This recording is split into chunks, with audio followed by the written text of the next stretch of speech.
Welcome to Module 15. This one is about a problem that will absolutely happen to you in production, and most people do not find out until it does. Duplicate messages. A customer double-clicks submit. A partner's system retries because your response was slow. A queue redelivers after a network blip. Same order, twice. Same payment, twice. The component that stops that is the Idempotent Message Validator, and it is the main focus of this module. We will also cover flow reference along the way, because the two show up together constantly in real flows. Everything you see here is a real project in Anypoint Studio. Here is the flow on screen. A listener receives the request. Then a transform message called extract message ID. Then the Idempotent Message Validator itself. Then a choice asking, is this a duplicate? On one path, return the cached response. On the other, process message and a flow reference. And underneath, an error handling block. Look at the transform message properties at the bottom, because this is the part that actually matters. The data weave is building an ID, and it is doing it with crypto hash width.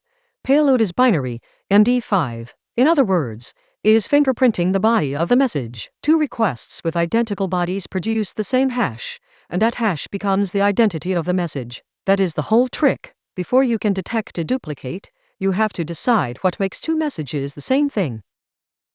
Now click the validator and look at the properties panel. There are 4 fields and they are all optional in the sense that Studio will let you deploy without touching them, but one of them decides whether this component does anything useful at all. ID expression, value expression, store prefix, and object store. And notice the message Studio prints at the bottom. There are no elements available to configure object store. Consider adding a module. That is Studio telling you the object store module is not installed in this project yet. Without it you get the default private object store, which is in memory, which matters enormously, and we will come back to it. Let's take these 4 fields one at a time.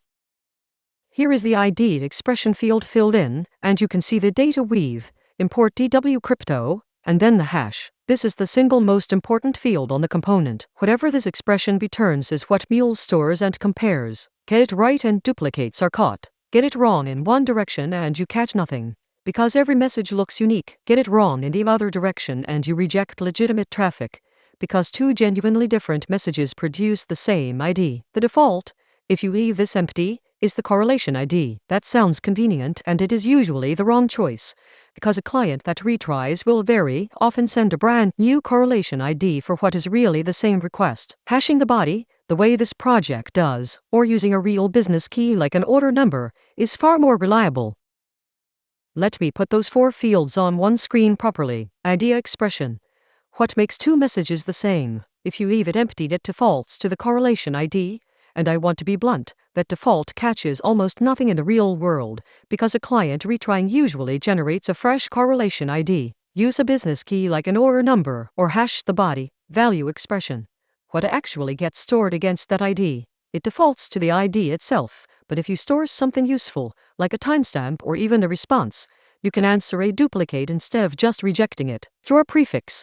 This namespaces the entries so 2 different flows using the same ID do not collide with each other. Leave it and Mule derives one from where the component sits. Set it deliberately when 2 flows should share, or must not share, the same duplicate history. And object store, where the IDs actually live. Now this is the one that decides whether any of this works in production. Leave it empty and you get a private in-memory store. That means it is wiped on restart, and it is not shared between workers. On Cloud Hub with 2 workers, worker 1 has never heard of the message worker 2 just processed, so the duplicate goes straight through and you have learned nothing. If this protection has to work across workers or survive a restart, you must configure a persistent, shared object store. That is not optional in real deployments.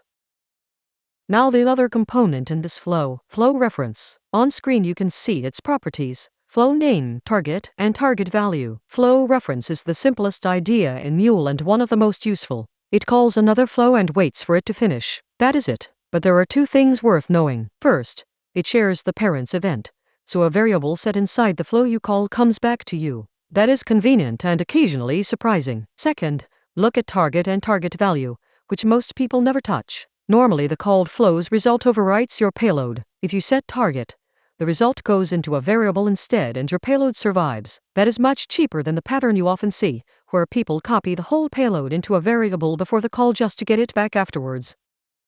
Flow reference on one screen. Flow name is the only mandatory field, and Studio gives you a drop-down of what is available. If the name shows up red, that flow does not exist, usually because somebody renamed it. Target is optional and puts the result into a variable instead of the payload. Target value is what gets stored, defaulting to the called flow's output. And here is the practical tip. The pattern you see everywhere is set variable to save the payload, then flow reference, then set payload to restore it afterwards. That is 3 components doing the job of one attribute, and it duplicates a potentially large object in memory for no reason. Just set target, one field, no copies.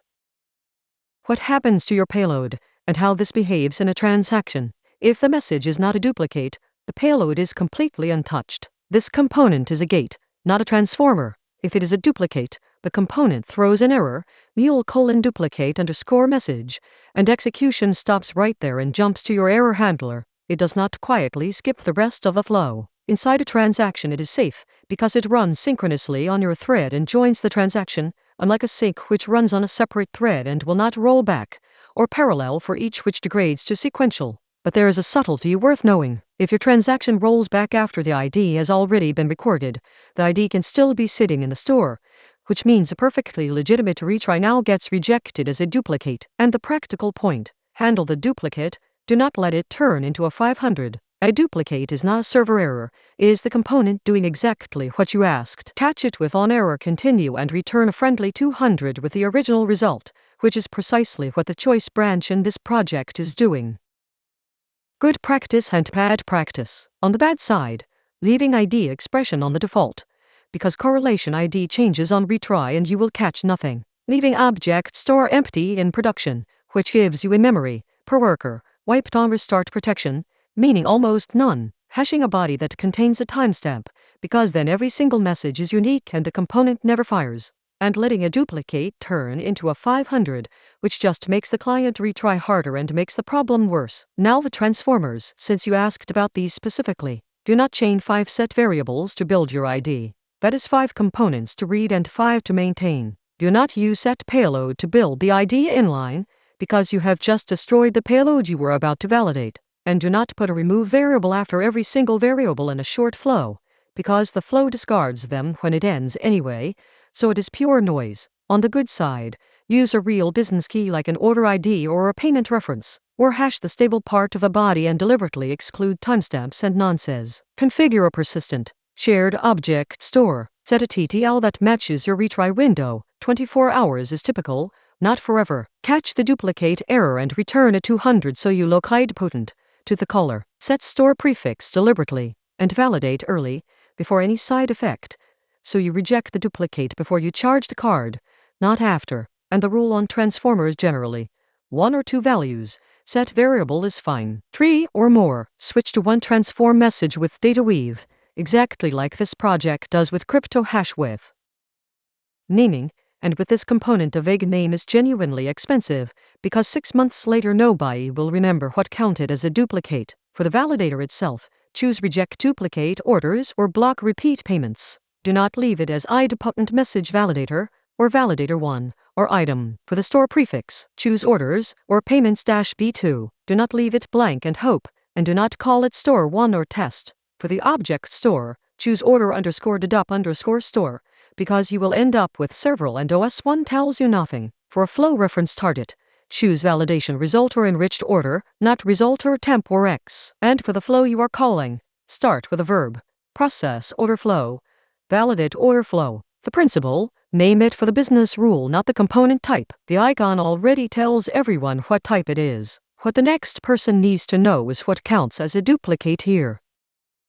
So when do you reach for this, and how often? Use it when the operation has a real-world side effect that must not happen twice: charging a card, shipping an order, sending an email, posting a ledger entry. Use it when you consume from a queue with at least once delivery, like VM or JMS or SQS, because their redelivery is guaranteed, not hypothetical. Do not use it when the operation is already naturally idempotent, like a get, or an upsert keyed on a business ID, because you are adding a store and a failure mode for nothing. Do not use it when you cannot define a stable ID, because a wrong ID is worse than no validator at all. It rejects real traffic, and do not use it when you need exactly once guarantees across systems. This is best effort to duplication, not a distributed transaction, and it is important to be honest about that. How many per flow? 1. Right at the front, before any side effect. If you have 2 in one flow, you have not decided what identity means yet. Flow references are different.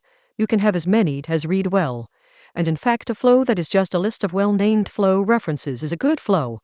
That is exactly the API layer pattern. Now the tips and the interview questions. ID expression is the field that matters. Never leave it on correlation ID. Object Store decides whether this works in production. Never leave it in memory on Cloud Hub. Set a TTL that matches your retry window. Catch the duplicate error and return the cached result rather than an error. Validate before the side effect, never after. And use flow references target instead of copying payloads around. The questions an interviewer will ask. What error does it throw on a duplicate? Mule : duplicate _ message. What is the default ID expression? The correlation ID. Does it change your payload? No, unless it throws. And does it work across Cloud Hub workers? Only with a shared, persistent object store. That is the one that separates people who have read the docs from people who have run this in production. Thanks for watching.